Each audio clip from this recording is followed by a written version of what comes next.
1-2, 1-2, 1-2.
Okay, ladies and gentlemen, as someone just tweeted, here it goes once again.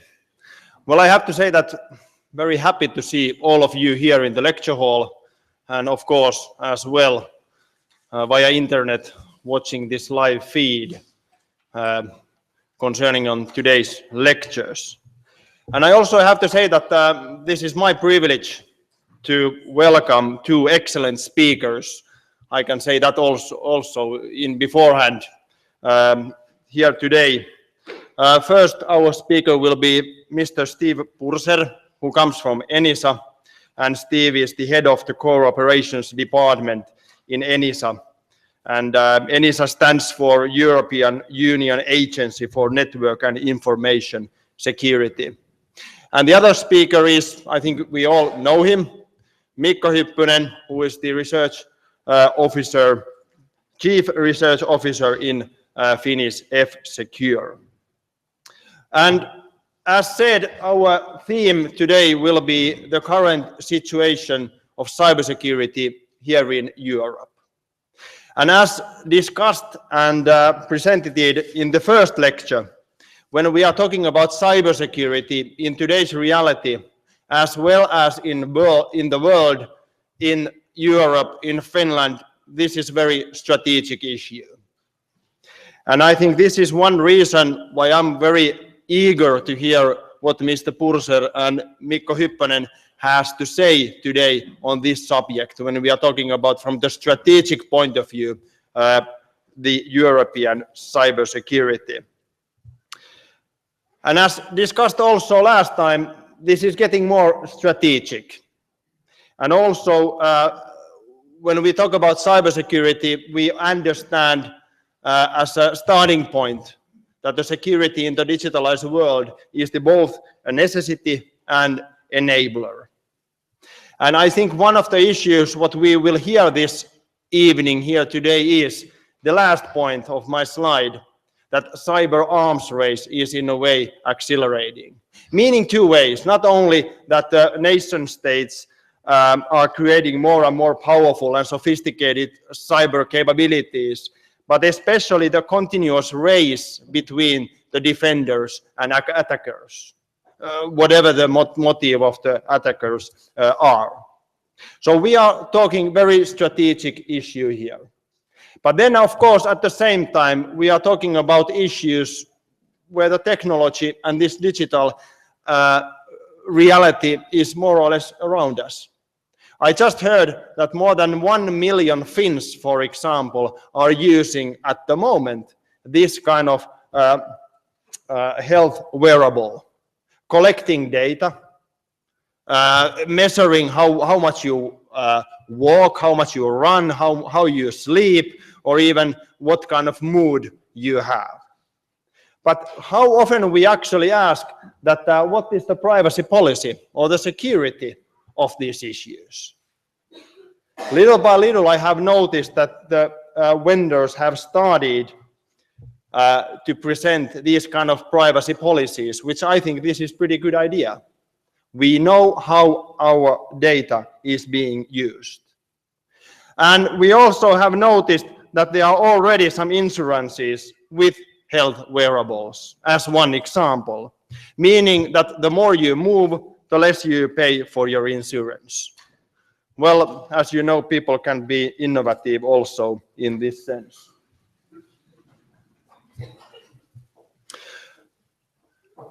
Well, next it's my privilege to ask Mr. Steve Purser from ENISA, who comes from Greece. And even if you came now here in Finland, pretty dark and rainy, I see you smiling, and I think that's a very good starting point to have your lecture. Most welcome here in Finland and Aalto University, and very eager to hear your presentation. Please. So, let me just test. Can you? Yeah, this is working. Very good. So I passed my first test. Could we just plug that in here, please, do you think? And then I'll take the clicker. Wow, this is great. It's great to see so many people and so many young people. because it shows, I think, that cybersecurity is interesting. And I think it's one of the most interesting areas you can be in IT at the moment. And let me start my talk by saying that we're going to cover a lot of stuff today, hopefully, if I do my job correctly. And what you read in textbooks gives you the idea that this is all solved. It's not. Not even the traditional stuff is solved. Let me give you an example.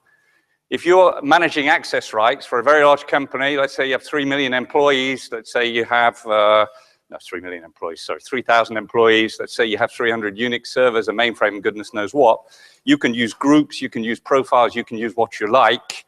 It's still a really tough job. What you normally do is you go for less granularity, more control. So the stuff you read in textbooks is not necessarily how you do things in real life. And I think it's great to have young people thinking about these problems, because when you look at things like the Internet of Things and widely, vastly distributed objects, the scalability really becomes a major issue, as does the administration. Who does it, for instance? I'm going to come back to all these things later. So when I present stuff, it may sound obvious to you, but please challenge it and think about it. Some of the most interesting things seem obvious, but aren't. Right, sorry, I think we have to get my presence. So you see, even getting the presentation going is not that obvious.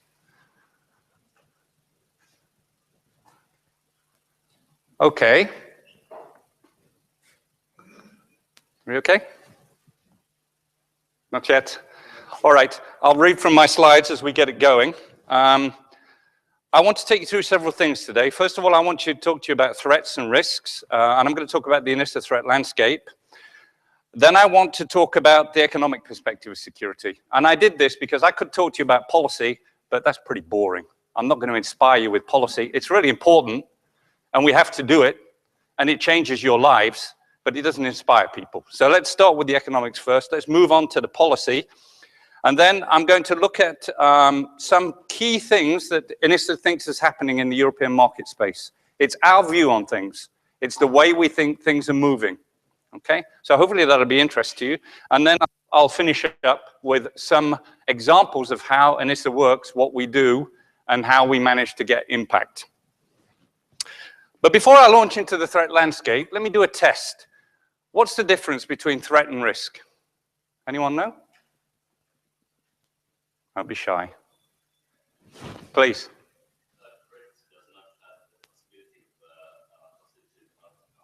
Right, it's the fact that with a risk, you have the threat, the probability, and the impact. So threat is a part of what a risk is. Now, as we're waiting, you see, when you develop software, if you're developing stuff like Office software or stuff which is for general utilization, you can deal in terms of threats, but not so much risks, because this stuff could end up anywhere. You know, it might be in a SCADA company, it might be in a bank, it might be in some other kind of institution. So mostly we deal with threats. When we can, we deal with risks. I'm babbling on here because I'm waiting for the technology to stabilize. Are we okay? All right, let me give you another thing to think about. When you think about information security, how many of you think about technology? Most of you probably, right? What are the two other important elements of information security solutions? It's not all technology, is it? Or is it? What three things, and maybe you can think of other three things, make up a good solution in terms of information security? Technology, people, what's the third one? Process. Keep that trio in your mind, because we quite often get it wrong. Even the best get it wrong. You know, you tend to focus on one thing, and you miss the other two. And the solutions that work combine all three successfully. But now I can launch into my proper discourse, so we'll come back to these things later. So let's have a look at the threat landscape. Now I can't see it on that screen, so I'm going to have to look up, but that's all right. No. Are we okay? Absolutely. All right. I think we sort of proved my point that this was not interesting stuff, right? Not easy stuff. Yeah, it was working 2 minutes ago. It's software decay. Okay, let's start with threats. So just to let you know that ENISA produces every year something which we call the ENISA threat landscape. And please go and look at it. Everything on our website is totally free. And the way we do it is quite interesting. We don't do any threat analysis whatsoever. We go right the way through the world, and we get everyone else's threat analyses, and we put them together, and we kick out the stuff that people doesn't agree with, and we put the stuff together that people do agree with, and then we tailor it to individual business segments. So I think, and the echoes I get from the community, this is a very nice piece of work, and it helps people. So based on a large amount of data, over 380 reports analyzed, what came out of it? I'm just setting the scene here. So the good news from last year's report is that we have, I'm going to have to read this off here, I'm afraid, orchestrated actions to take down malicious infrastructure. This is good. That's not good. That's bad. We need to go back one. Okay. I think we're there. Strengthening of governmental awareness, cyber defense expenses, capabilities, and level of cooperation among states. So basically the core message is people are getting alert to this stuff at last. It's really important. It underlies everything else we do in life. Many developments in threat intelligence, proliferation of information sharing, etc. Now let me test you again. I go to conferences and everyone says we should be sharing more information. I totally disagree with this. We should be sharing less information, but it should be geared towards a result. Yeah, there's too much information out there. Bruce Schneier made the statement, we're in an era of data pollution, and he's dead right. When you share information, make sure that it gives you something, that is geared towards a goal. Just sharing information like that is generally not so good. Can act against you. And then we have research and development to accommodate change of the cyber threat landscape. So there's some good stuff going on in research, basically. What's the bad news?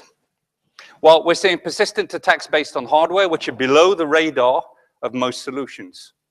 They'll catch up. We always catch up. But this is the latest thing we're seeing. And it's hardware-based stuff. Don't ask me for the details. I'm afraid I don't have it. Please look up the report and you'll get the details.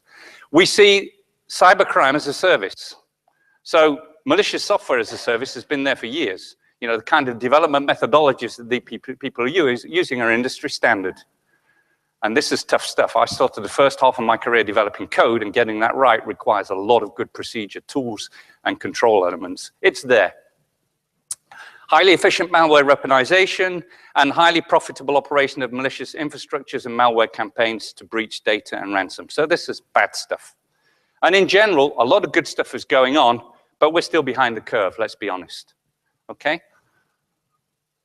So this is what it gives you in the report. You will get the top 50, well, here's the top 10. It actually gives you the top 15 technical threats. And it maps them in the report to various business segments, and it shows you the way they're evolving. So if you see the data here, you see that botnets are going down, exploit kits are going down, the rest is going up. And as you can expect, most stuff goes up. Bear in mind, however, and here's another message, when you look at data about information security, be very careful. It may not be predictive. It quite often is not predictive. Where we have learned big lessons in the past in information security is often through black swan events, which are unusual events which crop up and change. It's a paradigm shift, if you like. Data is also very tricky because you may say, look at all these incidents. They're increasing all the while, but we're also measuring more. We have a lot more people measuring, so of course they're increasing, yeah? So be careful with data. You can tell many stories with data. They're not all true. I'm not saying don't look at data either, but consider it critically. This is what I want to talk about today. That was just to warm you up. What we think is happening in the industry today is that if we were here 20 years ago, we would have been talking about risk, mitigating risk, okay? And that's where we would have stayed. I did it. I was in loads of these conferences, and that was where you stayed. But that's only half the equation. You know, if you take a risk, you do it for a reason. Like if you cross the road, you want to get to the other side for some reason, right? You don't take risks for nothing. So life is not about risk. It's about balancing opportunity and risk. And this is fundamentally important because still quite often we miss this. And in Europe, quite often we tend to be very, very cautious. And there's a huge opportunity cost for that. I'm going to come back to this because what we are saying as an agency is do good risk management. Don't be over pessimistic. Cover your risk, cover the legal stuff, cover the regulatory stuff, but use security as an enabler. This is one of my main messages today. Security is a fantastic enabler. It's under everything we use, and it's one of the biggest barriers to Europe adopting the latest technologies. So let's look at this. These are McKinsey slides, by the way. We did some work with them, so I give them the credit for producing them. Some of them are taken also from other sources. But look at the growth rates. 33% compound annual growth rate. 27, 27. This is huge. These things are moving very fast. So, this is a sign to us that we need to be getting faster in everything we do. This is what's happening in terms of security challenges. You may disagree with details. It doesn't matter. Look at the big picture. Look at the bottom line there. Next 3 billion digital citizens. Mobile technology, natural user interfaces. These are big numbers. Lots and lots of money behind this, and we in Europe are suffering, economically. So again, my message is we need to get cybersecurity aligned with the economy, do the risk protection well, but also use security as a business case. So this is what the market looks like. If you look at cybersecurity spend as a fraction of GDP, well, North America is ahead. We're a bit in the middle. Latin America, Asia Pacific, and Middle East are a bit lower. Cybersecurity market, approximately 20.1 billion, growing at 6% CAGR. It's pretty healthy, but growing more slowly than in other regions, 8% in other regions. So again, we may lose a valuable piece of the pie. 640 billion of opportunity costs, value at risk. That's huge. Yeah? We cannot afford to lose this kind of opportunity. All due, it's theoretical, of course. Yeah? You can question it, but probably order of magnitude is about right. We need to be able to get into these spaces, these new areas, these technological developments in time to make sure that European businesses compete well on the international market. Some do, of course. We have some great examples, but we don't have enough of them. And I'll justify that statement in a minute. Here's our maturity level, pretty good. So we do match up when we do things, yeah? And here's the estimates on how IT sec professionals are going to grow, 6%, again, very healthy. And if you look at the kind of skill sets we're looking for, that's also very interesting. If you're looking for a good career, you could do a lot worse, I think. But these are tough careers because this business moves very fast and it's a lifelong learning process. I've been in security for over 20 years. I'm still learning very techie stuff, even though I'm a pure manager these days. Because if I don't understand what my team are doing. I can't even understand the questions, and that's not good. So could grow the workforce by up to 3 million jobs, sorry, 300,000.3 million jobs in 2018. So again, we're talking some very interesting opportunities here. And finally, I think this is my final slide, or one of them. We're actually more concerned about cybersecurity than the rest of the world, which is good, I think. Again, it's not good, though, if it stops us advancing, if it stops us doing innovative stuff, if it stops us trying things out, learning and capturing markets. This is my last slide. We really think that traditional information security doesn't really hack it anymore. Yeah? I'm not saying it's wrong, but it's changing, and we need to change with it. Let me give you the example again of the Internet of Things. Yeah? So we have millions of objects all over the place. Quite often, the design methodologies of these kind of distributed networks have interesting things in there, like the user doesn't need to know where the object is. Perfectly true. But what about the security administrator? What about if that object is in China and it's got your data on it? What's the prevailing law? What are your rights as a citizen? What are your privacy rights? Yeah, for instance, so jurisdiction of data. Do you know where the stuff is? Can you control it? Who controls the cryptographic keys? It's complex stuff. And then think, everyone's saying Internet of Things is the future. It's not, it's today. It's going in your houses as we speak. Who's administering it? Are you going to administer your light bulb, your fridge, your radiator, your kettle? These are all things which need to be sorted out. It's the scalability issue, the manageability issue, yeah? So, core message is, don't be frightened by that. This is a great opportunity. And the people who solve these problems will be very successful. And we've always solved them in the past. Sometimes there'll be difficult trade-offs. Probably we will not be able to have the comfort zone we had before in terms of risk versus protection. But that's Once the automobile came into place, we had new risks, but we learned to live with them. So it's a changing world, and there are three ways you could react to this. One is you could sort of muddle on into the future. That's not very good. You don't get very good results if you do that. You can be extremely cautious and get a big backlash, in which case you suffer everything and you don't get the economic benefits, or you can embrace it. I'm asking you to embrace it. It's the challenge. You know, we have the right ideas, but how do we adapt them to a rapidly moving world, new technologies, vastly different scales, etc.? That's the challenge for you as young people to solve these problems. And they're very practical sort of problems. Okay, now I'm going to talk a little bit about ENISA. So that's the data, if you like. I'm going to give you some statements about what we believe. Feel free to challenge me if you don't like it. I'm fine with that. But I think it makes a lot of sense. We believe that the European Union needs to become the single market of preference for governments and industry where cybersecurity is concerned. That's our goal. We are certainly not there at the moment, far from it. Think about products you buy at the moment and where they come from. We are losing.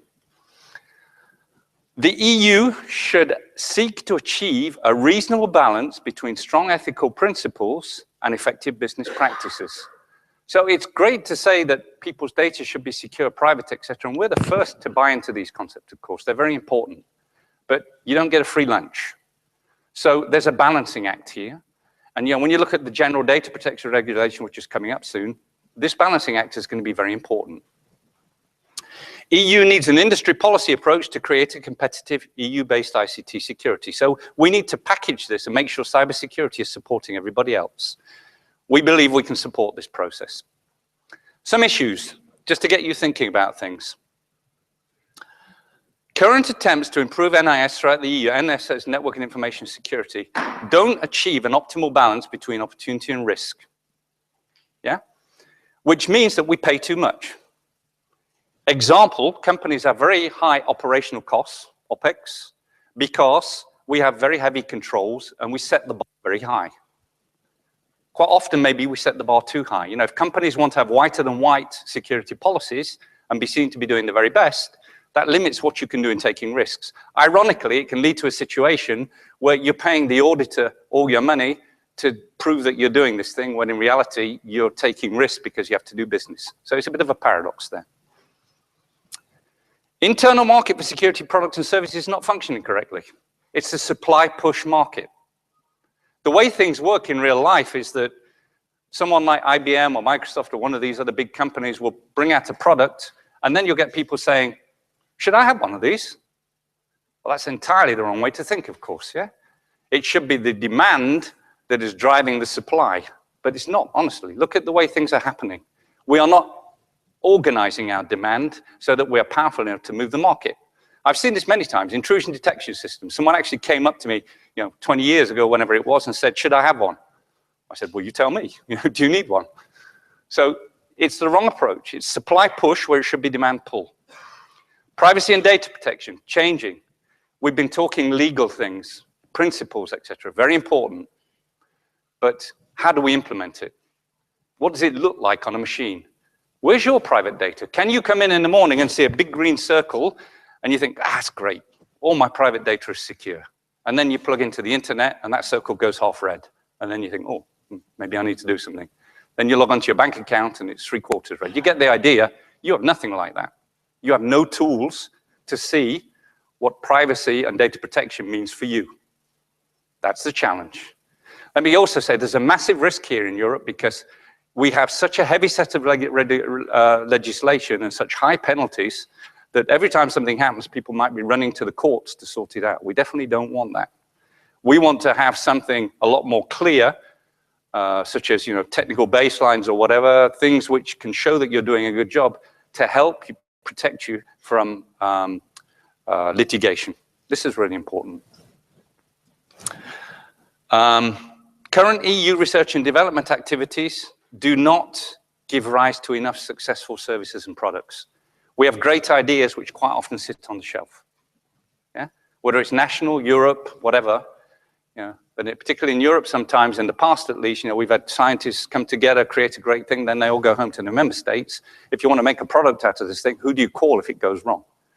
Yeah? So the innovation component, making systems work, taking those ideas and putting them in the real world is really important. Cybersecurity standardization and certification activities are not sufficiently aligned with modern needs of the industry. So standards should be helping industry, should be industry driven. Yeah? And we are sometimes losing even this battle because the US is very good, for instance, at getting standards into ISO. Once something has an ISO standard, you've got a worldwide standard.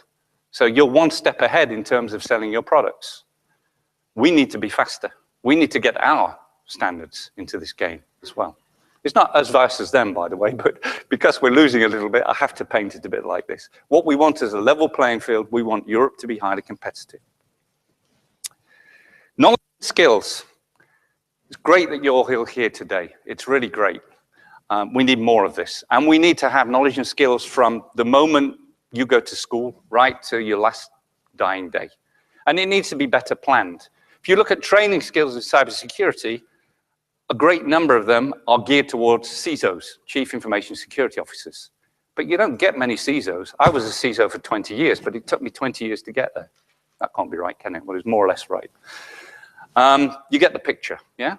So education in cyber needs to cover far more than the CISO. It needs to cover many positions in industry, and we need a broader range of training for a broader range of activities.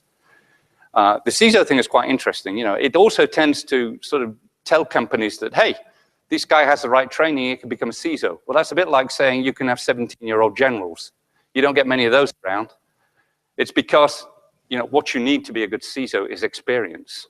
A lot of it is soft skills, persuasion, understanding the politics, understanding how people think, talk, act, etc. So a lot to do here. And then we think as an agency that we can better help coordinate this across the European institutions. So some key messages, just let you read through them quickly. I'm not going to go through all of them. I'll pick out one or two perhaps. Business models is a great opportunity for Europe.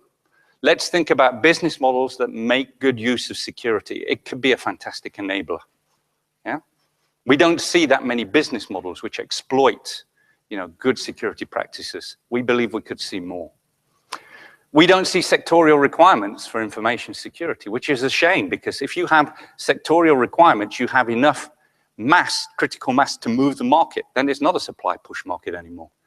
Then people have to listen to you. If you represent a whole industry segment, you can move things. This is really interesting. Invest more in awareness and education, reduce operational expenditure by good risk management. You may say, surely we're doing that. Actually, we're not. We still, it's varied. Some companies do a really good job. Some companies still tick the boxes and follow the compliance path, etc. That's sort of wasting money in many ways. It's certainly not the approach of the future anyway. I just mentioned Basel II. Who's heard of Basel II here? So it's an agreement in the financial world, very clever. What it says is, it says to banks, you can manage operational risk how you like. We don't care. But if you don't prove to us you're managing it well, we're going to make you block all this money to one side and you can't spend it. So that if there's a risk, you have to pay for it. But if you do it well, you can unblock all that money and spend it. What do you think the banks do? They do good risk analysis. Yeah? Because they want to use that money to make money. So, there are good ways of getting people to do things. Same with insurance policies, reducing the premium to ensure that people do good cybersecurity. Okay, and then there are many others. I'll leave you with the slides because I don't want to go ad infinitum on this particular subject. Let me tell you briefly what's happening in cybersecurity and regulation, because this is still important stuff, even if it's not so sexy. But my key message is the future is balancing opportunity and risk in a much cleverer way in cybersecurity. But let's look what policy and regulation is doing. So first thing is there's lots of this stuff. Lots of regulations, lots of policies, and the danger is that we trip over each other a little bit or we become incoherent. Actually, that's not happening. It's well controlled. I picked out 3 things which you should definitely know about in terms of what's happening in Europe. Cybersecurity strategy of the EU, very nice document, sets out in 5 action lines a lot of things which definitely need to be done and are being done. We booked a lot of progress on this. I'm not going to tell you, I'll leave you to look that up. Proposal for an ENISA directive, this is hugely important. It's the first piece of legislation in cybersecurity in Europe. It's just been agreed. It will be formally adopted in a couple of months. ENISA plays a big role in this. And this is stuff which countries have to do, mainly related to critical infrastructure like electricity grids, SCADA systems, banking systems, etc. But it's important in itself because it represents a shift in thinking. And then the general data protection regulation, for me, is the big one. Because if we get this wrong, we will kill business. Yeah? If we don't get a reasonable way of protecting private data, we'll be in a litigative society, filling in forms for a while, we will not get value for money. So it's a great piece of legislation, but it needs to be transposed into practical stuff, which we can do on a day-to-day basis without too much hassle. Let me put it like that. Yeah? It should be relatively intuitive. So, as I said, 5 strategic objectives of the strategy. Achieving cyber resilience is where the ENISA directive comes in. There's also a nice action defined along the lines of industrial and technological resources for cybersecurity. If you have time, take a look at it, because there are some interesting things in there, and it shows you what Europe is doing. It's a nice basis. The ENISA directive is all about setting what they call a high common standard for cybersecurity across the EU. Which means, of course, absolutely nothing. Yeah, we have to interpret it. And that's where the fun comes. Because if we get it wrong, and if we have, one country up here and another down here, then that's not going to bring a very good result. Of course, we're in a global world, so you could say it doesn't really matter.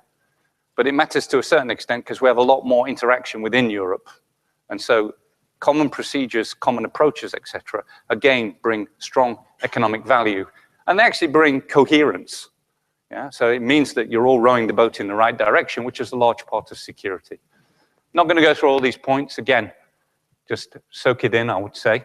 Our role in this, and this is our role in general, for those of you who don't know ENISA, we work together with public and private sector, and we are facilitators. So I have a team of around 55 people. It's not very big. My people are sort of experts in their own right, but where they are really expert is bringing together communities to make common decisions. And if you think about it, if we're going to do things to European scale, that's how we have to work, and that's how we do work. Almost everything we produce is not only our work, it is our work. So people like yourselves are involved in it, which brings 2 things. Scalability. Instead of having 55 people, I suddenly have 500 or whatever. And it brings ownership. If you are involved in working with us, it's your work too. So we get buy-in and we get people, happy with this stuff. So it's a nice operating model. This is exactly what we're going to be doing for the directive. Talking to people, sorting out common solutions, making sure that people are in agreement with what they're implementing so that it will really work. And the problem with obligatory measures is if you do it wrong, you get the lowest common denominator. You get the minimum. We don't want that. We want something that is really effective. GDPR, I have one message for you. Very demanding. Probably we're setting the bar far higher than most of the rest of the world, which is great. Now we have to make it work, which is process, people, and technology, and people, process, technology. All has to be there. Yeah. Stakes are very high. I think that penalties go up to 4% of turnover, if I'm not wrong. Turnover is not your profit. That's how much you earn. It's a huge figure. So again, we need to make this stuff practical. And where ENISA can come in, it's helping people find practical solutions to these problems, because we deal with security controls on a daily basis, and that's what people are going to be using on the whole to implement privacy. It's not too dissimilar to the concept of confidentiality, right? Similar. Okay, so just a few words about ENISA. This I already gave you an overview of, so this is our operating model, yeah? And the interesting thing is the communities are at the middle. These are the ones that do all the work. So we work hand in hand with other people, as I say, very similar to yourself. If we don't mobilize you, if we don't get you to give us your good ideas, we don't do much, yeah? It's really important that people participate. So our job is getting the participation. 3 types of work. At the bottom, you see recommendations. These are papers. Papers are great, but you can write the best paper in the world. You're not sure anyone's going to read it. And if they read it, you know this story. You're not sure they've understood it. If they've understood it, are they going to do anything? If they do anything, is it going to work? It's a long way from impact, right? So it's nice to do papers. And some of these papers are good, and I'm very proud of my team for having produced them. But I would like to see us closer to where things happen. working really very closely on the field to find out, you know, why this stuff doesn't work. Because it looks great on paper, but somehow it doesn't work in real life. So that's where we need to get a bit better. And if you go around this clock sort of counterclockwise, the second is actually much closer to this kind of work, and the third is really hands-on. So let me give you a couple of examples to end my intervention, because I promised I'd stick to a half an hour. Here's something we did in finance. So I come from finance. I was 18 years as a chief information security officer in various financial institutions. Really interesting business, going from very little risk to $10 trillion of custody risk. So I saw a whole range of things, and that's what's hiding behind this. Because in finance, you know, you can pay for a book for Amazon, which is, you know, a few euros, and at the other end of the scale, interbank transfers are typically 100 million euros a day, perhaps. So the authentication mechanism you use needs to be adapted to the risks that you're taking. And that's not obvious, actually. And there's another factor here, of course, is that your users be comfortable with this authentication mechanism. You know, I've got a device which I use for my home banking. I don't like it a lot. It's a bit clunky. But okay, I can sort of understand why it's there. It'd be nice if it could be less clunky. So here, what we did was we got together with the industry and we mapped various payment methods to various authentication methods. And we tried to find the best benefit in terms of reduction in risks, cost, and also satisfaction of users. Please have a look. It's quite interesting, and it shows you some of the kind of discussions which go on, you know, and how at the end of the day we come to compromises which are optimization. And a lot of security is about that. It's about optimizing things, not getting the best security, because then you'll probably be paying too much money. You don't want to pay 1,000 euros to protect an orange. You don't want bad security either. It's really about optimization. This we did with some of the world's best cryptographers, Bart Prenell's group in Leuven and the University of Bristol. We took over an old EU research project, and it's all about algorithms and key lengths. Yeah? So it gives you a guideline on the way things are going and what is considered secure and not secure. But I spent most of my career in cryptography, PKI. This is all good stuff, but actually in cryptography, where we see the most problems is the implementation again. Yeah, it's the procedures and the practices needed to keep keys safe. For instance, use of tamper-resistant equipment, hardware security modules, how you split up the keys, what the concept is like. Does the key get swapped to the swap file, et cetera, et cetera, et cetera. Yeah, so it's good to get the maths right, but it's even more important in everyday life to get the implementation right. If my memory serves me correctly, the Sky TV box was cracked. It had brilliant cryptography, but someone found a way of introducing a device between the contacts of the crypto module and the device. So it was broken by a simple hardware technique. I think that's correct. Okay, that's an example of papers. Security data and breach notification, two hugely important concepts. So please think about this. This you see happening worldwide. The SEC in the States did this a couple of years ago.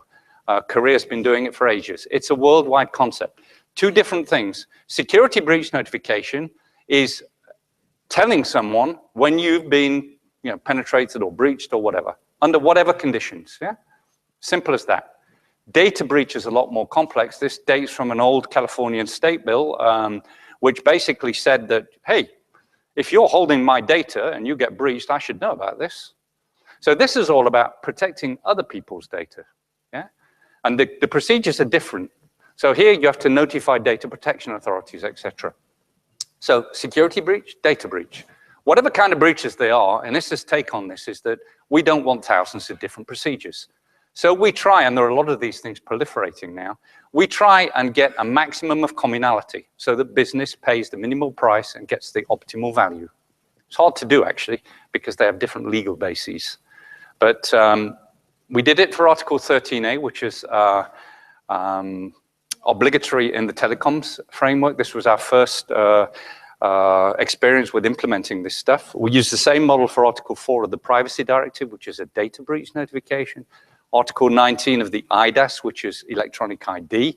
And now this new NIS directive wants to do it in a much greater scale, yeah? So our idea is let's use a common template, let's try to do the same thing so that we get economies of scale, coherence, interoperability, etc. So it makes sense when you put it like that, but unfortunately the machine doesn't always work in that way. Now, let me ask you a question. When this first happened, some people didn't think it was worthwhile doing. So, another security breach, etc. We found it was. We got some really interesting results. So let me ask you, and if you know the answer, don't put your hand up. What do you think is the biggest risk affecting telecoms in Europe from an availability perspective? Any idea? Is it malware, for instance? Cyber attacks? People? Any ideas? Okay, doesn't matter, you don't have to answer. It was actually quite surprising. Most people say cyber attacks or malware or whatever, yeah? Not in this space. When you're in the telecoms,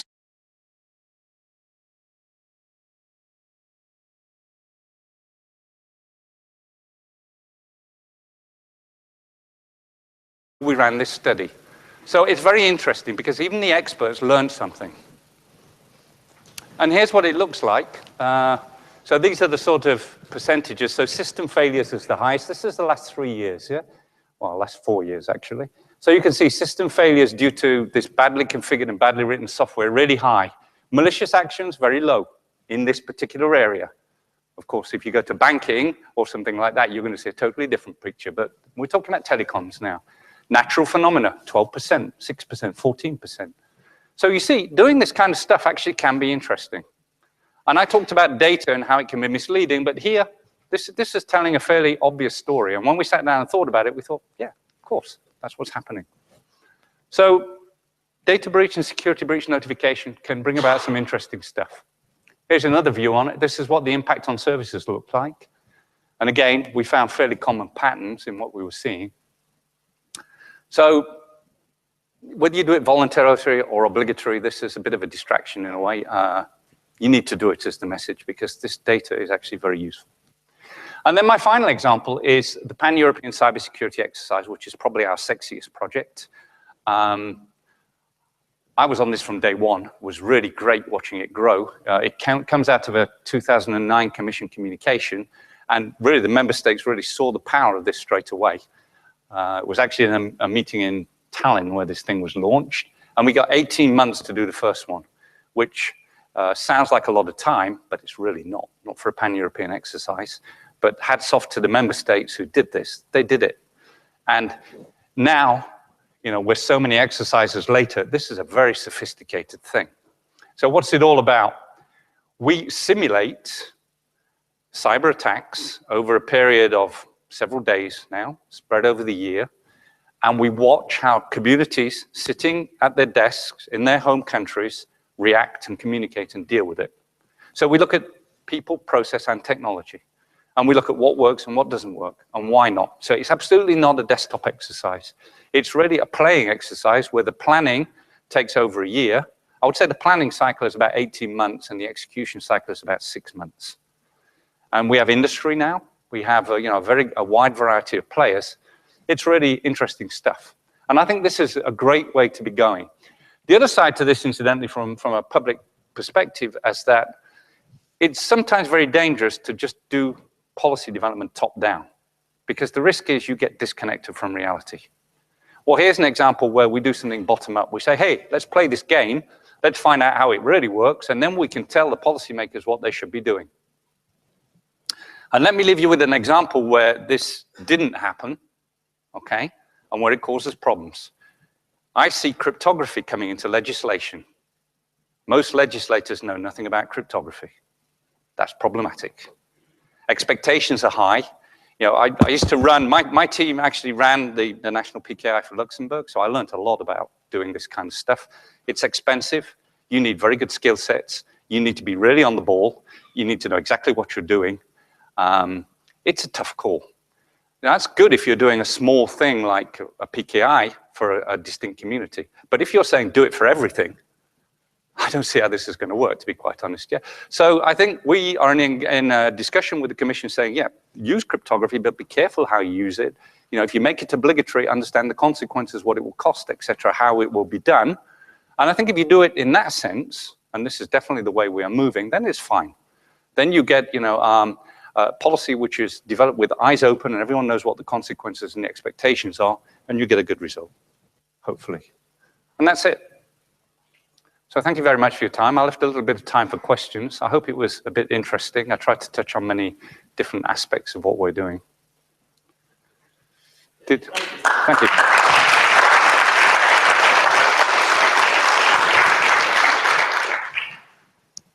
Did I shock anyone?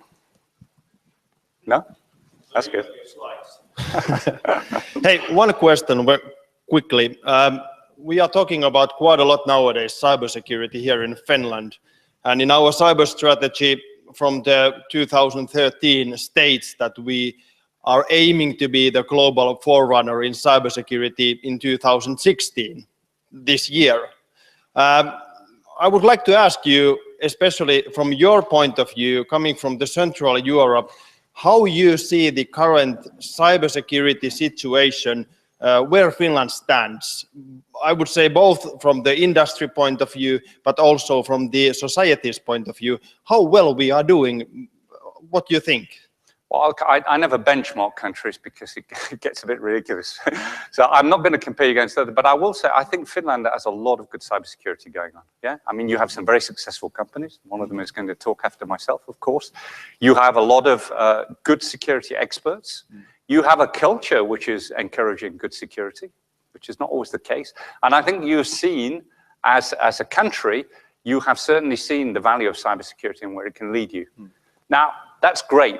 That's getting out of the starting blocks as far as, you know, the country itself is concerned. The big challenge is how do you capitalize on all this? So, you know, we need to create a market. And that means changing some fairly big perceptions. So I don't know, I'm not well enough acquainted with Finland, but I think when I look at Europe in general, you know, we are quite cautious as people. And we require a lot of guarantees before we do things. And I think sometimes, you know, you need to play with things, you need to see what happens. Of course, you can't take ridiculous risks, but I think we need to develop in younger people the ability to innovate. And let me tell you very quickly why this is not happening. You know, I go to school for my kid who's doing maths, and he got this problem right, but he didn't do it the right way. Does that make sense? I mean, we say you have to do it this way. I can sort of understand this, right? But in fact, you know, we should encourage people to be different and to try things.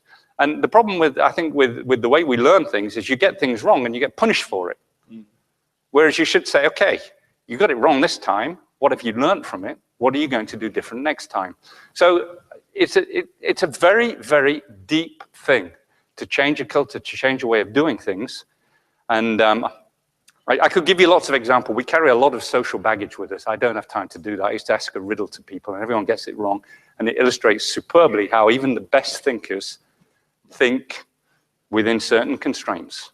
And that we need to get better at, I think. But myself as well, of course.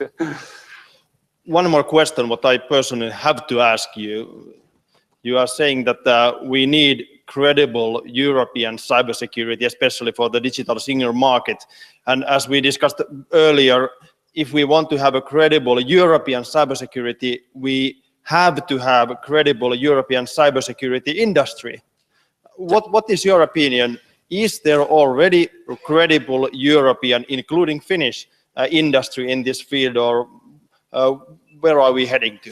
Well, there are some star players, of course. We have some very good examples of companies that have done well, and that's great. Is it credible as a European phenomenon? Not in my opinion, not yet. We have a long way to go. I mean, just think, you ask any person in the street, you know, who's supplying them, they will come out with the same names. They won't normally be European names. Yeah. More's the pity. It doesn't have to be like that. So I think there's a lot of work to be done, and it goes right down to education in schools, and it goes to the way we perceive things. But look, we had the ball for a while. I don't know if you remember, but there was a while when the US were cutting encryption keys down to 40 bits, which meant it was trivial to crack. And then we had companies like Baltimore come out. I don't know if you remember Baltimore, very successful, got very high. And then suddenly, you know, nowadays we seem to have lost it a bit. And from an average perspective, we have some good players, but as Europe as a whole, we are not dominating the cybersecurity landscape, I would say. Thank you. Other questions, comments, arguments? we can continue this also after Mikko's speech. Yes, just a second, I will give you the microphone.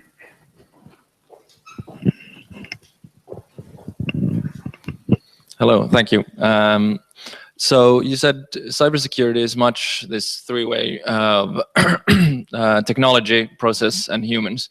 If we talk strictly about consumers, like everybody here, then I would say end consumers are notoriously bad at following process, which kind of negates one of those three aspects.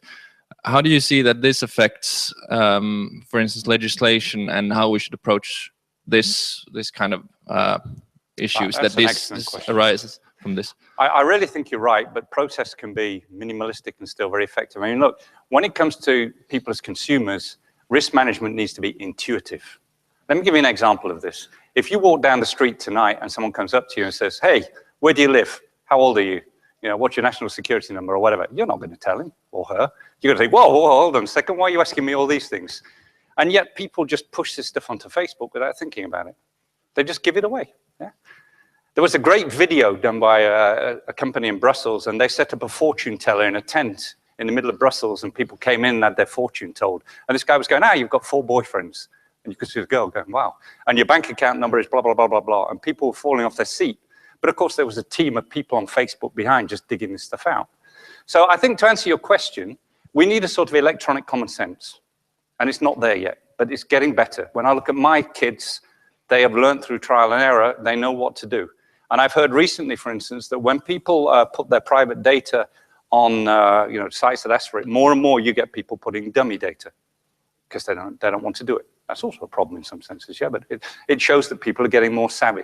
So I think for you as consumers, risk handling should be intuitive. There's certain things you need to do procedurally. You need your antivirus, you need your firewall, you need the basics, but then it's just common sense. If you go and visit a porn site, you know, you're probably going to get infected at some moment. If you go and visit the normal sites, much less so. So it's all about adapting your behavior to the risks. And I think in the future, we cannot avoid that.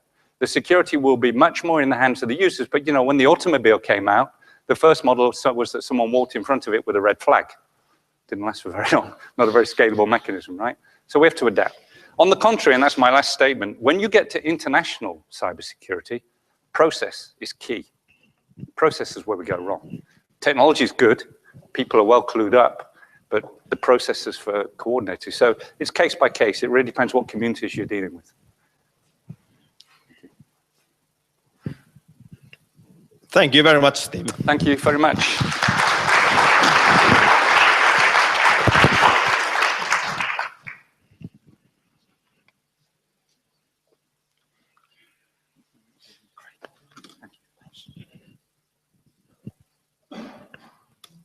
Okay, and we will straight continue with Mikko Hyppönen, and I'm sure that we will have a great presentations ahead of us. So when you are ready, go ahead, Mikko.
Okay.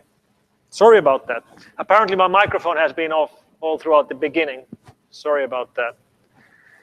But I was telling a story about breaking into a bank that we did. So we had everything else we needed, but the problem was that to actually gain access to this mainframe network, you had to be physically inside a certain building. There was no outside connections, no remote connection. You had to be in one particular building, in one city, in a Nordic country. So Tom, our guy, tried to figure out a way how to get in. And while Googling for solutions, he saw that there was actually an event in that building, an event for briefing analysts and media about real estate prices in Northern Europe. So he signed up as a member of a media. And he made a really cheap fake press card that he was wearing, and he actually went to the meeting with a couple of other analysts and members of the media. And he sat through 2 hours of briefing on real estate prices in the Northern Europe, which he tells me is the most boring thing he's ever done in his life. Then he gave him a pile of paper, he thanked everybody, they left the meeting room, and then he asked the host that actually I would have to go and use the men's room. And he pointed him to the toilet, he went to the toilet, and then he just stayed there. He just stayed there. For 45 minutes, he was in the men's room. And then finally he gets out, and there's nobody there. Apparently the host, I don't know, got bored or got a phone call or whatever, but he wasn't there. Excellent. So now he was in the right building with nobody watching over. So he just walked around until he found an empty place. He sat down perfectly out in the open, wearing a suit, having his laptop, connecting to the network, connecting to the mainframe, logging in, taking screenshots. Mission accomplished. Everything's done. Excellent. Very good. But then he gets hungry. But hold on, I'm in the right building. I know where the mainframe is. It's in the basement. Why don't I go and take a selfie with the mainframe? That would be really cool, right? All right. So he starts going around the building, tries to find a way to get down to the basement. And as he's doing that, while he's going to a corridor, at the other end of the corridor, his host walks by. And this is now 3 hours later. Like he left him to the toilet 3 hours earlier. And Tom is like, ooh, trying to look at the other direction, but he sees him. And then he comes over and he's really confused. Like, well, how come you're still here? Like, I left you in the men's room 3 hours ago. How come you're still here? And Tom is that, well, you know, and then the host is that, did you get lost? Are you lost? Yes. Yes, I'm lost. And then the host explains that now I have to escort you out. Let's go. And they go and they get to the elevator. They wait for the elevator. And Tom thinks that, oh my God, this is stupid. I probably just have to tell him what happened. So he tells him that, actually, I'm not lost. Actually, I'm from an outside company. I'm here to do a security audit. So that's why I'm here. And his host is like, oh, I see. All right, you have a good day. Bye-bye. And then Tom takes the elevator to the basement, goes to the mainframe, takes a selfie with the mainframe, and then leaves the building. So that's the kind of things that we do. Now, I'm a dinosaur with this company. I've been working with F-Secure for quite a while. Every month, when I get my employee payslip, it has this one field which says employee since. And that field on my payslip says 6/91. 91 stands for 1991, which means this June, I have worked for F-Secure for the last quarter of a century, for 25 years. And that's a long time to work in a single company. There are people in the audience who weren't born 25 years ago, and I worked there for 25 years, which means when I started working, this is what I was doing, analyzing viruses on 5¼ floppy disks. And I wanted to bring this up because the first PC virus just turned 30 years old. Brain.A, the first PC virus, is now 30 years old. And I've been saving all these old viruses that I used to analyze in the good old days. So we can actually show you a couple of examples on what it used to look like in the good old days. So I'm now executing DOSBox, the emulator that actually allows you to run old code on modern computers. Let me just mount a drive C, and then we can look at some old malware. So These are examples of the kind of malware that we use to analyze. That's the Frodo virus. On certain dates, it would actually overtake your computer and show you something like that. Or we have viruses like this one, the ambulance car.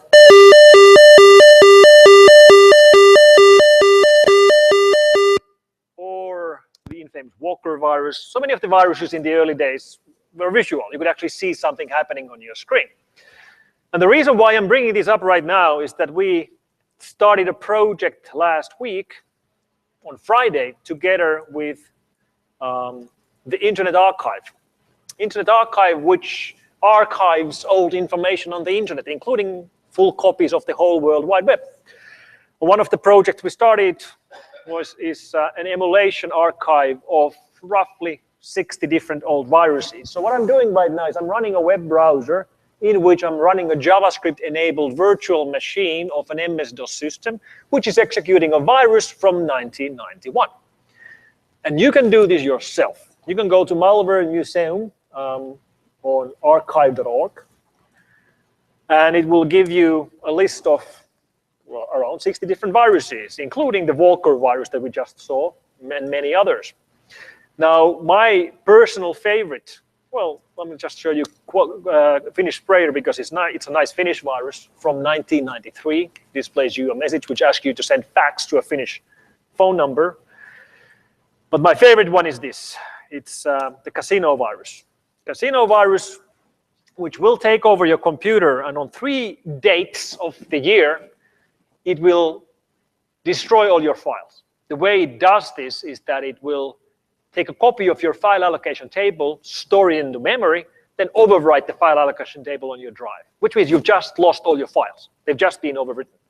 But now it lets you play a game with 5 credits. And if you actually win the game, it's going to write the file allocation table back to the hard drive. So you get your files back. Now, if you lose, it's just going to hang your machine, which means you lose because the table is already destroyed. If you don't play at all, if you just reboot, you automatically lose because it has already overwritten the file allocation table. The only good copy is in RAM, and it's going to write it back if you win. And we can actually play this for real. So if we have 5 credits, I'm actually going to play it now. If we get £5, we'll win. So let's try. Number 1, we got £1, but that's not good enough. Attempt number 2, no dice. Attempt number 3, nope. This looks pretty bad. And we have our last credit. Oh, we got £2, close.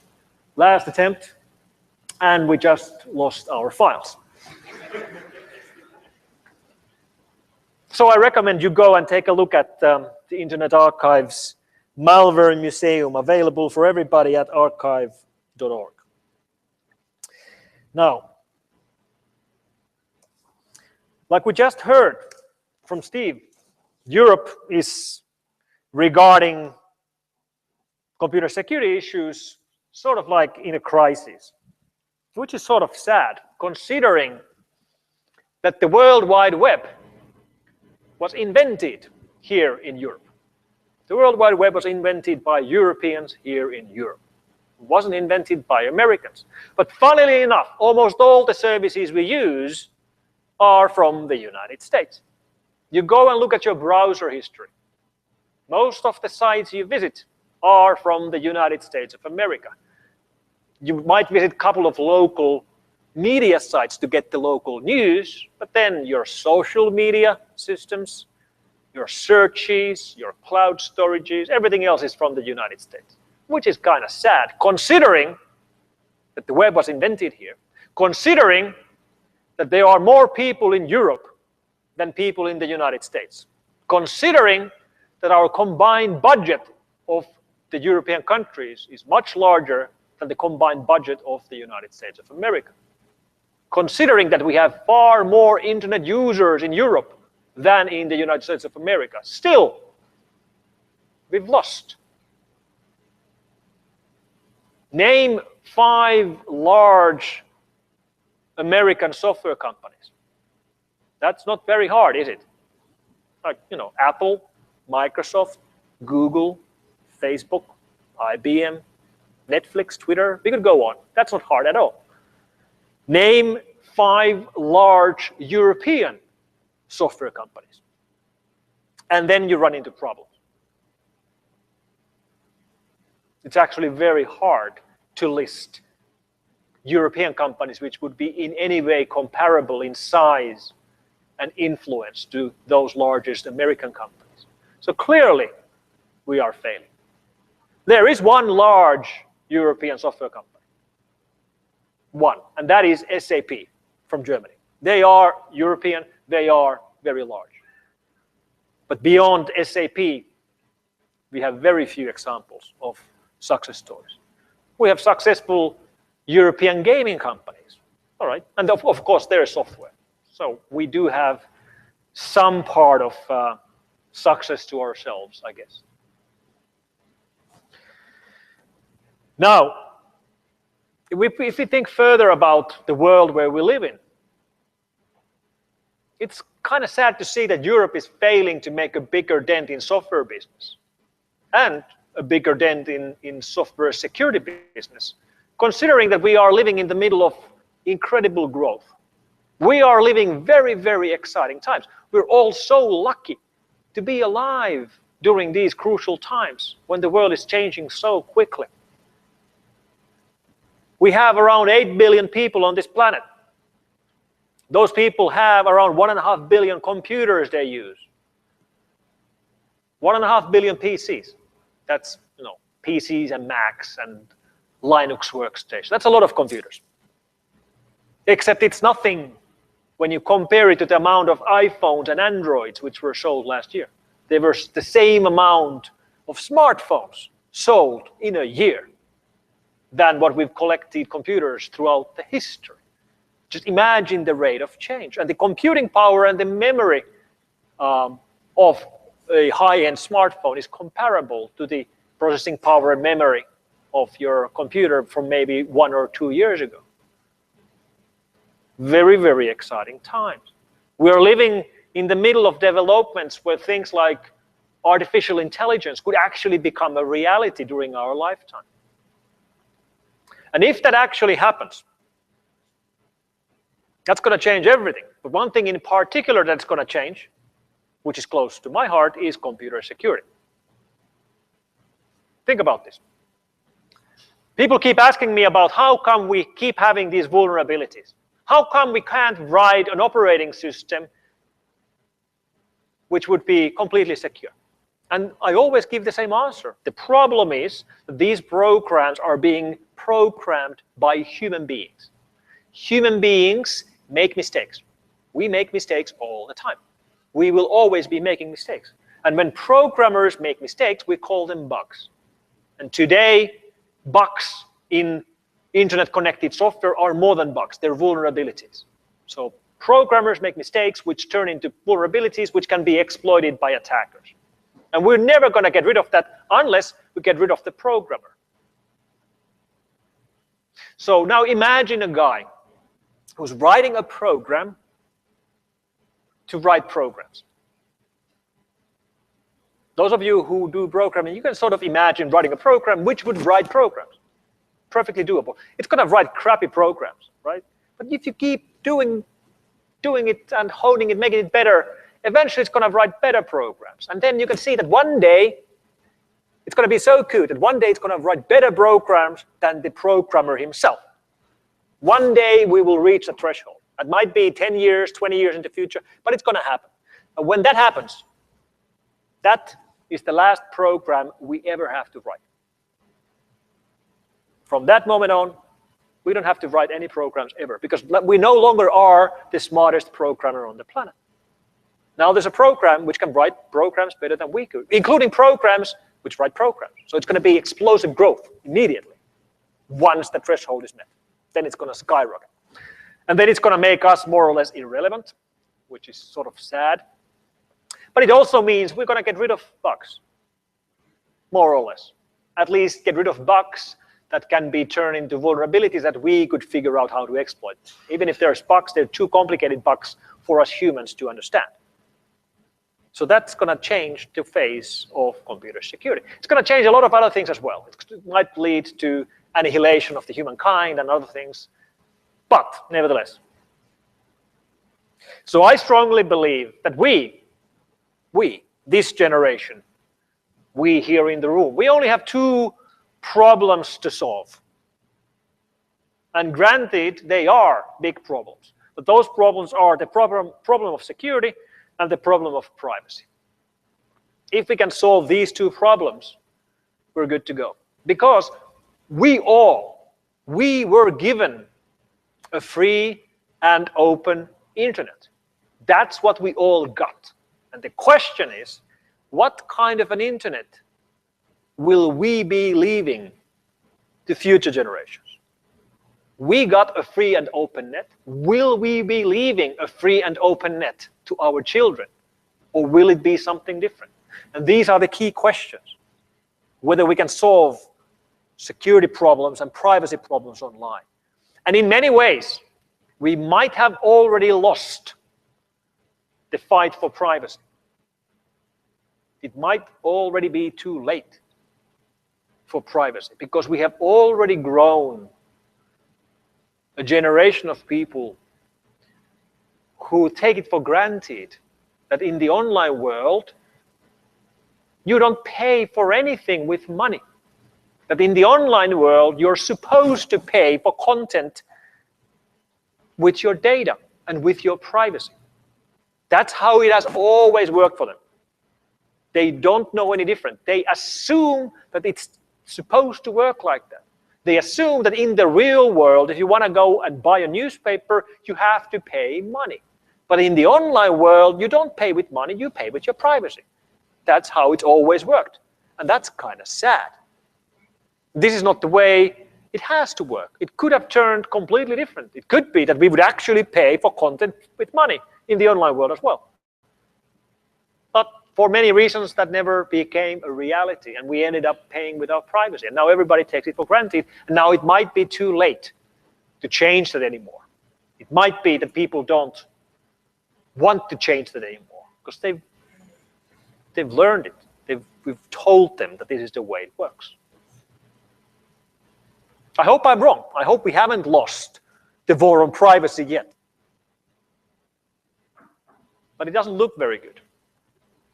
The war on security is still very much going on.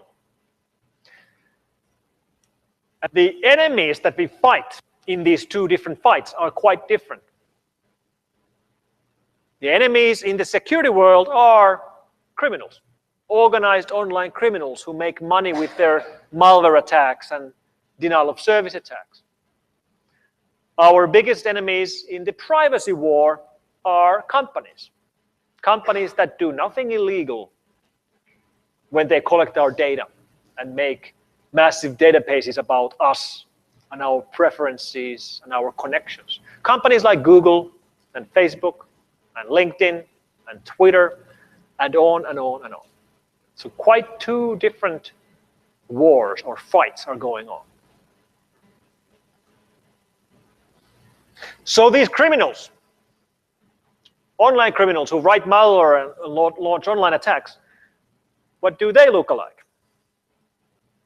Well, they look like this. Here on the left is Dennis Kalovskis, one of the heads behind the Gozi attack. In the center, Viljar Kivi from the infamous Perintäpalvelut scam. And on the right side, we have Yevgeny Bogachev from the Zeus operation. Dennis and Viljar are both in jail. Eugene is still on the loose. He's actually listed on the wanted page by both Europol and Interpol. Apparently, he's wanted for crimes against fashion. And hopefully he'll be caught and will be taken to jail for his crimes. And the internet feeds online crime in two different ways. I mean, you can use the internet to do crime, but you can also collect all the tools you need to do online crime from the internet itself.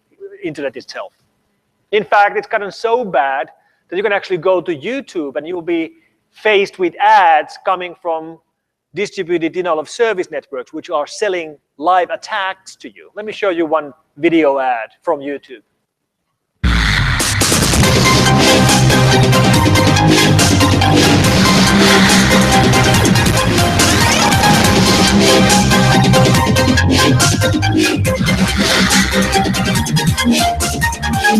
Yeah.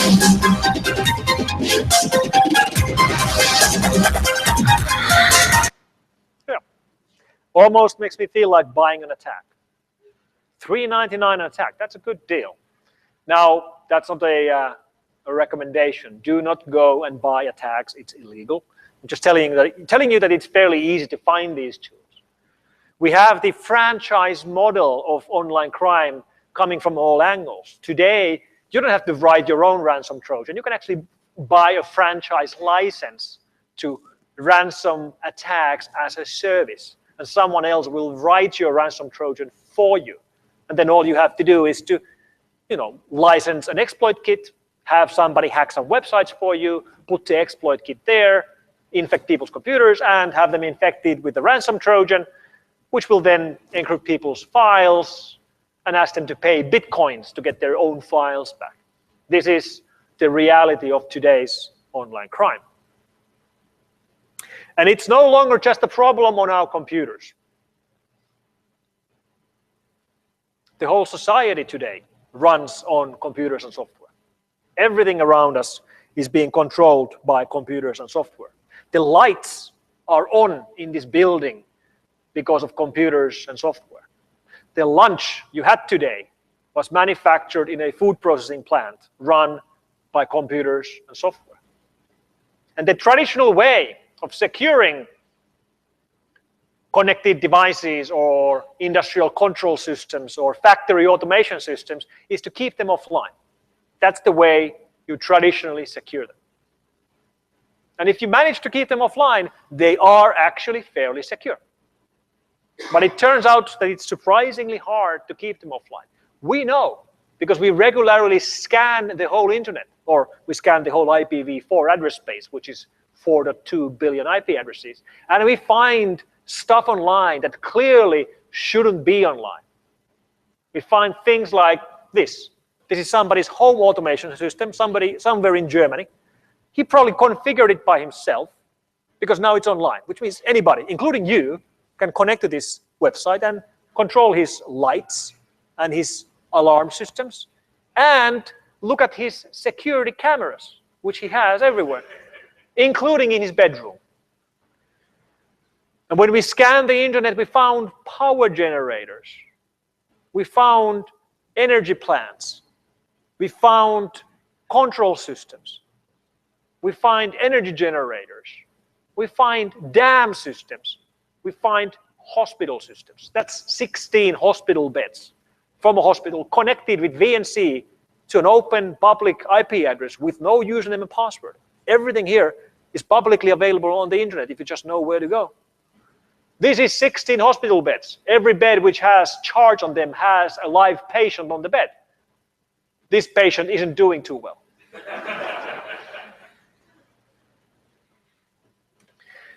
So clearly we have a problem with our connected devices, with our factories. But then there's also the point that, okay, even if these things are online, who would actually attack them? Would criminals be interested in hacking hospital beds? Well, they might be, but there's probably tons of easier ways for them to make money than to hack hospital beds. So they probably go for easier targets. Well, there's one problem that we have with connected systems, especially critical infrastructure which is online, which is that then we have to start worrying about things like extremists and about crises and foreign aggressive nation states during crises. And we have, in fact, been analyzing governmental malware or attacks coming from various governments for 13 years now. The very first governmental malware cases that we analyzed at F-Secure were in 2003, 13 years ago. And during that time, we have found malware that we, at F-Secure, that we attribute to the Chinese government, to the Russian government, to the United States government, to the German government, to the British government, to Indians, to the Pakistanis, to Iran, to North Korea, and a couple of other countries as well. Israel, yeah, sure, of course. And just today, A couple of hours ago, our colleagues at Kaspersky, the fourth largest security company or antivirus company in the world, coming from Moscow, Russia, they announced their latest research into a governmental malware campaign, which they call Poseidon, which seems to be coming from Brazil. What's interesting about Poseidon is that it's actually targeting satellite systems as part of its command and control infrastructure, which is pretty advanced. We've only seen one malware before, which is targeting satellite systems, and that's a Russian governmental malware called Turla. So as governments moved more and more of their aggressive operations from the real world to the online world, things changed. And most of the governmental action that we see is about espionage. It's not about sabotage. It's not about waging war. It's about stealing information. And this makes sense because information is data. Spies in the old days had to physically go where the information was because the information was on paper. So if you wanted to steal it or copy it, you had to go to the information. Today, you don't have to do that. Today, you can reach almost any system remotely. Cyber arms make sense. They work, they are affordable, and they are deniable. That's why we see more and more developments in this space. And arguably the number one know-how in building cyber arms in the world is in the United States. The United States has put more money for a longer period of time into researching these things than any other country. Let me actually play you a clip as President Obama is visiting cyber warriors inside NSA headquarters in Fort Meade, Maryland. And he's commenting on Chinese spying attacks against the United States. And so, for example, I'm going to be getting a visit from President Xi of China, a state visit here coming up in a couple of weeks. We've made very clear to the Chinese that there's certain practices that they're engaging in that we know are emanating from China and are not acceptable. And, you know, we can choose to make this an area of competition, which I guarantee you we'll win if we have to. We can choose to make this an area of competition, which I will guarantee you we will win if we have to. Very strong, very bold words from the Supreme Commander of the United States military. But like I said, backed up by arguably the best know-how in cyber warfare and cyber arms race. And one particularly good example on what this has led to is that there's now a whole industry of private companies building cyber weapons and cyber arms. Many of the old existing defense contracting companies, especially in the United States, have been moving from traditional building of tanks and fighter jets into building something that they call full spectrum cyber.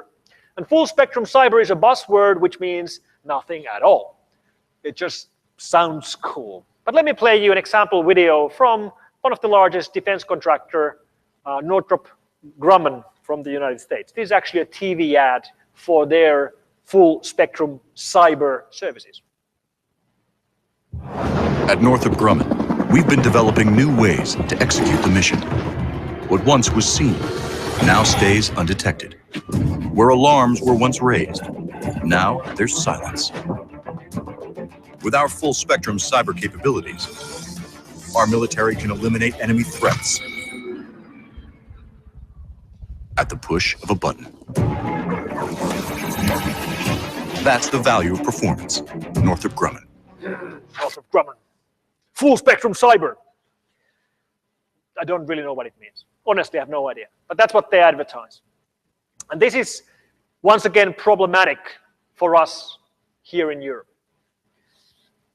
Once again, it's problematic for us here in Europe. The question is,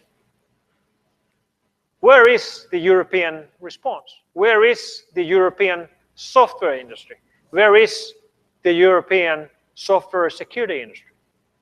How come we are unable to compete? How come we are unable to build success stories in software industry? How come we're unable to build what arguably we should be building as such a large provider of goods and services with so many people, with so large budgets?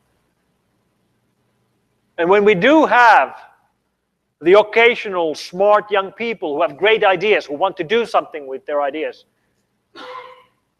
who want to start new IT startups, the very first thing they do is that they move to Silicon Valley. And then they start their startup in there. And that is something that we really should be doing a better job in. That's exactly what we should be doing. That's the problem we should be fighting. Thank you very much.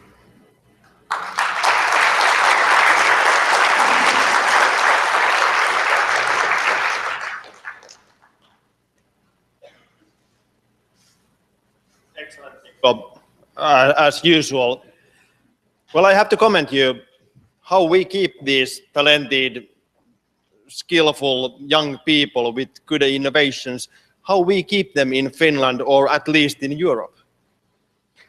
There got to be reasons why they leave. Those reasons include easier entrepreneurship cultures, easier ways of setting up companies, easier ways of getting funding, easier taxing, better connections. We have none of that. So yeah, we've had plenty of initiatives to try to solve these problems and to build the European Silicon Valleys, and for various reasons we keep failing over and over again.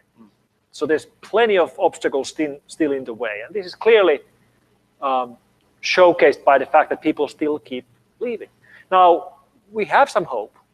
When I look at smart young people of Europe at things like Slush, which would be a perfect example, that gives me hope that we actually have ways of counteracting some of this. But right now, where we are today, we're clearly losing. And that's a sad state of things. Absolutely. What do you think, Steve? How we keep these skillful young people in Finland or in Europe? What do you say? I can only agree with what's just been said. I think this is the real crux of the matter, that if you look at, if I were a young person starting up, why wouldn't I go elsewhere? I get more money, an easier environment, lots of bright people around me, less papers to fill in. I think where we go wrong, though, is due to a combination of factors, as Mikko was saying, and we live in a highly fragmented environment, and we seem to find it difficult to get this kind of culture going in a consolidated way. You might be able to do it in one member state. Yeah, doing it across Europe is incredibly challenging, but I agree with the vision. We really have to do this. Yeah. We believe this at ENISA too, but it's even worse than I think was presented, because you need to do it and then you need to hold on to these guys. Because the second problem we see is we have good companies who start up despite all these obstacles, and then what happens is some big American company comes and buys them out. So it's a very complex problem, and it's largely to do with the way we support and deal with businesses. One last point, by the way, it's very interesting when you look at funding. Because think of things like crowdsourcing and venture capital, etc. They work well in the States. For some reason, they don't seem to work quite so well here. So I think we really need to look at this and to find out why, and to come up with better products which are suited to the European mentality. But it's all about growing businesses and providing the right environments. I totally agree. Then Mikko, I have to ask you, it was actually Jari Pirhonen who asked in Twitter that how we can make sure that security innovations can keep up with the very fast technological development and innovations what are happening at the moment, meaning that the technology is developing very fast. How security can be taken care of in this development? What do you think? And the answer is that there's no way to keep up with the security problems. We are building security as an afterthought. We are building it as a later add-on over and over and over again. What we really should be doing is to have better security engineering with the companies that build the various products that we use, so they would be secure from the beginning. there's a perfect example on how we fail to do that with the current IoT boom and all these connected devices, especially household appliances and household devices. When you go and buy a new washing machine or a new television, or soon go and buy a new toaster, they will all be connected to the internet. You can pretty much guarantee that any device which you traditionally connected to your power grid in the future will connect your power grid and to the internet grid. They will all go online. And these existing legacy appliance companies have no existing knowledge of security engineering. They're very good in safety, but they know nothing about security, like cyber or online security or computer security. And the main selling points for washing machines or toasters is not online security. The main selling point is, the color of the washing machine and the size, and of course the price. Price is the most important thing, which means that these appliance makers will invest the minimum amount possible into the security parts of these online devices because it's not a selling point. And then we have to somehow try to secure them afterwards, which is problematic to do, because I can also guarantee to you that you will never be running an antivirus on your toaster. It's never going to happen, I'll guarantee. But we still would have to secure them somehow. So the answer to Jari is that they're not going to be secured out of the box. They have to be secured afterwards with patching and with network level security and some kind of weird gadgets and add-ons, which is not really the ideal way, but the market forces lead us to that way, and it's not going to change. I have to say that one issue, what comes once again to my mind listening you, we have been discussing quite a lot already in this lecture series, the theme of trust. And we all know that there can't be security without trust and vice versa. And I know that you have been talking for years the trust and the importance of the trust in this digital security, information security. So is it the question that we don't have European options why we use these different softwares and different applications from the United States, even if we know that we are paying the price with our privacy? What do you think? Why we still use? Trust is a really complicated issue, and it's even more complicated when you think about like how business really works today globally. You can imagine, let's say, a factory in Japan buying gear for their operations. So they're going to buy, computer workstations from American company, because most computers are built by American computer companies. Then they're going to buy PLC boxes to control their factory floor from a German company. Then they're going to buy a security system from a Russian company. Then they're going to buy technology like routers from China. How do they actually trust those different technology parts, which are coming from all over the world, which are coming from potentially hostile nations, if you will? And that's at the core of this question, because it seems that the legacy we are leaving for future generations is that we are building technology based on paranoia instead of building technology based on trust. That's what we're really building. Without safety, we can't have security. Without security, we can't have trust. And without trust, we won't have anything at all. What about you, Steve? I know that in ENISA you are talking quite a lot also about the trust. Can we trust more European solutions than solutions outside Europe? Or is that our objective also here in Europe? That's a very difficult question. I think some people think you can. I'm not so sure you can. No, ENISA doesn't have a take on this. My personal point of view is we live in a global environment.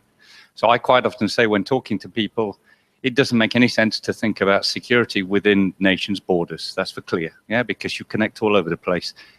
Equivalently, it doesn't really make sense to talk about European security because it's equally connected all over the place. So Mikko is referring to supply chain issues, which we know are there, which are incredibly difficult. I think at least part of the equation is more sensible use of technology. And what is quite interesting is some of the concepts we saw in the past, which worked very well and which we've now dropped, maybe we're bringing back again. Let me give you one example. I personally was involved in a very high-risk banking system, perfect cryptography, really good stuff. You're not going to break this, I can assure you, but you can use it from an internet cafe by design. That was actually design, okay? So I'm okay with that. But think about it, yeah? Why am I going to break the crypto if I can stand behind someone at an internet cafe and just look what comes on the screen? Yeah. So I think how you use systems is really interesting. In the old days, on the IBM terminals, you used to have a source statement, so you could only use the thing from that terminal. We already heard this in I can hook you up with Tom. Exactly. Yeah. So a lot of it, I think, will be adapting ourselves to the world of new technology. If you do all this sexy stuff in your house, perhaps you air gap it from the outside world. I don't know. But we need to behave differently. We don't have to abandon technology.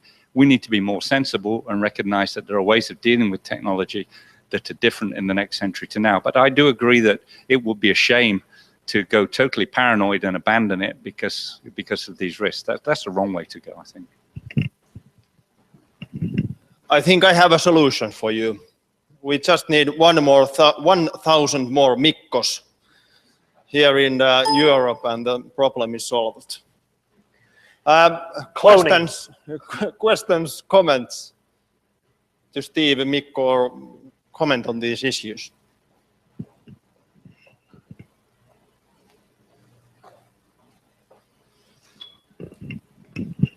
Thank you very much. Mikko, I think I see a connection that you mentioned about losing the war on privacy with something that Mr. Percy said before you.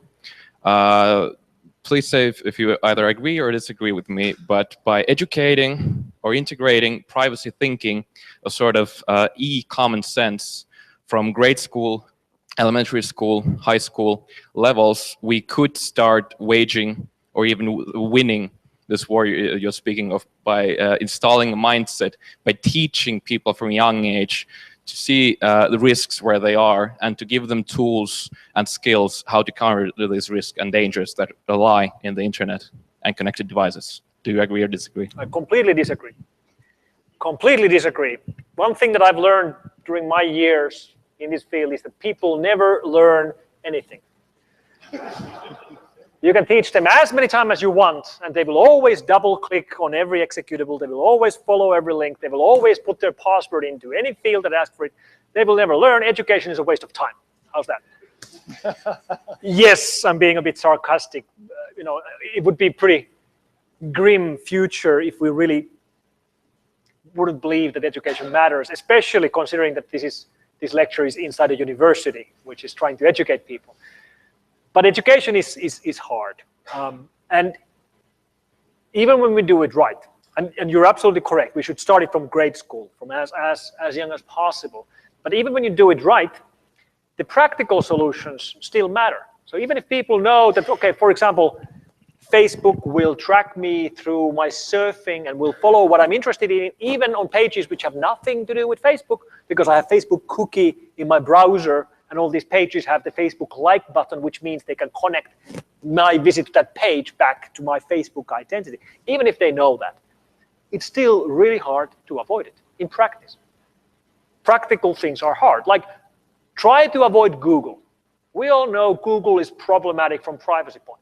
I think we all like Google from their products. I love Google products. I think the products are really, really good. I like Google's products. I don't like how I pay for them. I'd love to pay for them with money instead of paying with my privacy, but I can't. So the only option that I have left is to avoid Google.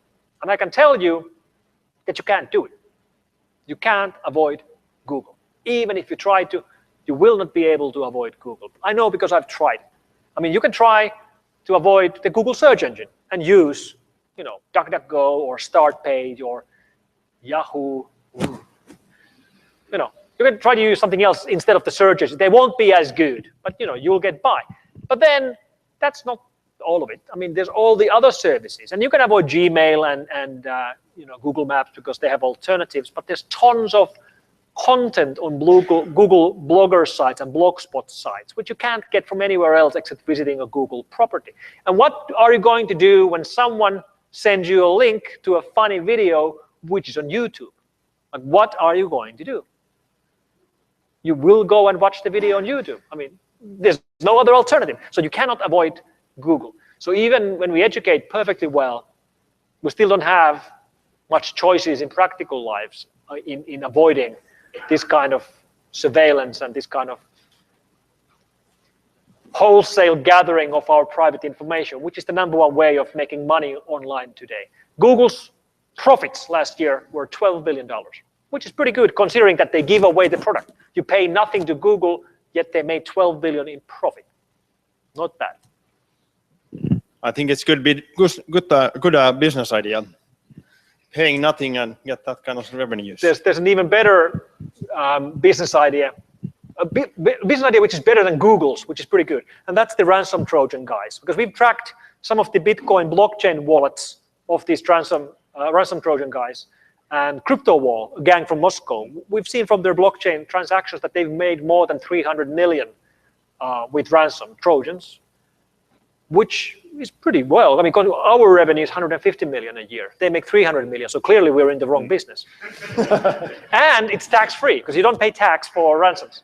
So. But that is not something what F-Secure will do, right? I make no future-looking statements. As a publicly listed company, you should know that. Yes. Comments? Other questions? Let's take one more. Please. We have maybe 1 billion of intelligent people, more or less, against some big companies who have still less resources than these 1 billion intelligent people together. Couldn't you deliver a tool for each of these 1 billion people, and then we are stronger than Google and other guys who are trying to steal from us? Can we be at the equal level with them handling our data, selling our data, not giving for free if you provide us tools to be strong? The question is simple and it's very hard to answer. Like, can we solve this problem with technology? This problem was created by technology. Can we solve it with technology? In theory, we can. In practice, it's going to be goddamn hard.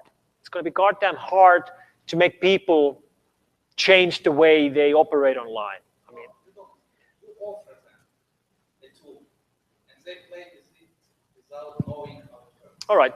So the way to make this work is that people can continue using the internet just like they've used it before, but they would somehow now doing it more securely.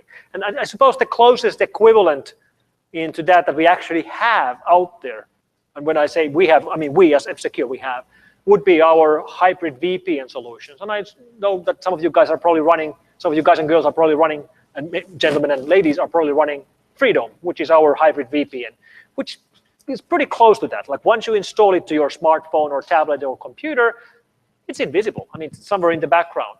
But it sort of gives you those kind of benefits. It's clearly reducing tracking. It's removing third-party cookies. It's removing aggressive tracking elements from your browsing. It's making you anonymous online without you doing anything at all. You click one button and then you forget about it. And that's the kind of solutions we really have to be developing if we want to be able to make people use the solutions. So I agree. I say that we give a big hand to Mr. Steve Purse from ENISA and Mikko Hyppönen from F-Secure.